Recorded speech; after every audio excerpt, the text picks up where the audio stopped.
অবগত হয়েছেন ফেসবুকের মাধ্যমে, টুইটারের মাধ্যমে সারা বাংলাদেশ থেকে লক্ষ লক্ষ লোক আমাদের নেতা ভৈরবপুরের গণমানুষের নেতা জনাব শরীফুল আলম সম্বর্ধনা কমিটিতে আছে। সম্বর্ধনা কমিটি যারা আছে প্রত্যেকেই যার যার এলাকা থেকে যারা প্রার্থী তারা 1 লক্ষ লোক করে নিয়ে যাবে।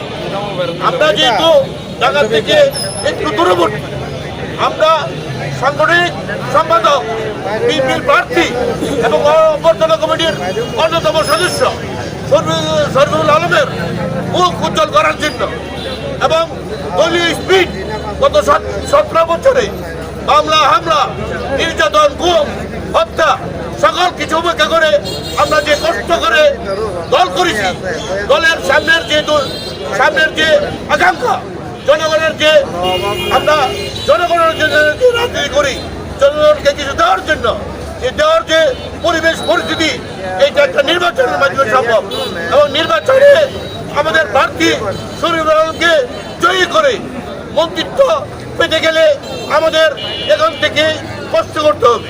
এই কষ্টটা হলো আগামী 25 তারিখ ভোরবেলায় আমরা 7টি ইউনিয়ন এবং 12টি ওয়ার্ডের আমরা প্রায় 40টা বাদ যাব। পাশাপাশি আমরা ট্রেনে ছাত্র দলের নেতৃবৃন্দ বললেই ছাত্র দল তারা ট্রেনে যাবে। সেই হিসাবে আমরা আজকে এই সামনের 25 তারিখের অনুষ্ঠানটা, 25 তারিখের যাত্রাটা যাতে ব্যাপকভাবে হয় এবং তারিখ দিয়া বাংলাদেশে যে আসতেছে 7 বছর পরে, এটা ইতিমধ্যেই বিএনপি ঘোষণা করেছে। স্বাধীনতার 55 বছরে এরকম অনুষ্ঠান হয় নাই, এটা প্রমাণ করাবে। এবং এই অনুষ্ঠানের মাধ্যমে আর কি বার্তা বিএনপি ঘোষণা করেছে, আগামী 55 বছরেও এই অনুষ্ঠান বিএনপি ছাড়া আর কেউ করতে পারবে না। এবং আরেকটা বিষয়, যে 17 বছরে যাদের মাধ্যমে আমরা নির্যাতিত, গুম, খুন, হত্যা, মামলা সহ যেভাবে আমরা নির্যাতিত হয়েছি, তাদেরকে চিরতরে বাংলাদেশ থেকে রাজনৈতিকভাবে নিচ্ছিন্ন করার যে দৃঢ়বদ্ধই বাংলাদেশের মনে আছে, বাংলাদেশের সকল রাজনৈতিক দলের মনের মধ্যে ইতিমধ্যে প্রতীত হয়েছে। এই ফ্যাসিস্টদেরকে চিরতরে বাংলাদেশ থেকে রাজনৈতিকভাবে বিতাড়িত করার আপনার যে এজেন্ডা বাস্তবায়নের একটি প্রমাণ 25 তারিখে হবে। ভৈরব উপজেলা সহ গোটা বাংলাদেশের মানুষ আজকে একটি আলোচনা, তারেক রহমান বাংলাদেশে আসছে, বীরের বেশে আসছে। তাই ঢাকা শহরে প্রায় 2.5 কোটি মানুষ বসবাস করে, তার মধ্যে গোটা বাংলাদেশ থেকে আরো 1 কোটি লোক ঢাকাতে ঢুকে যাবে। সেই হিসাবে আমরা স্পষ্ট বলতে চাই, এই 25 তারিখেই জাতীয় সংসদ নির্বাচন কিন্তু হয়ে যাবে। আমরা এই 25 তারিখেই বাংলাদেশের মানুষকে প্রমাণ করব,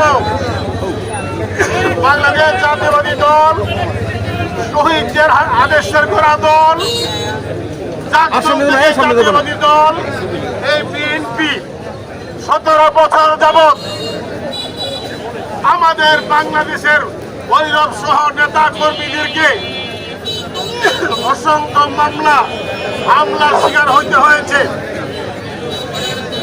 তাই আমরা স্পষ্ট বলতে চাই, এই ঢাকা থেকে আমরা যখন তারেক রহমানের বক্তব্য শুনে, এই বক্তব্যকে ধারণ করে আগামী নির্বাচন সুন্দর বা সুষ্ঠুভাবে গণতান্ত্রিক প্রক্রিয়ায় বাংলাদেশে আবার গণতন্ত্র ফিরে আসবে, আমরা সকলে সেইভাবে কাজ করার জন্য প্রস্তুত থাকার জন্য সবাইকে অনুরোধ করছে। প্রিয় বন্ধুরা, তারেক রহমান আসছে, রাজপথ কাঁপছে। তারেক রহমান বীরের বেশে আসবে, সেই স্বপ্ন, সেই আশা নিয়েই কিন্তু আমরা দীর্ঘদিন আন্দোলন সংগ্রাম করেছিলাম। সেই মহেন্দ্রক্ষণ হলো আগামী 25 তারিখ।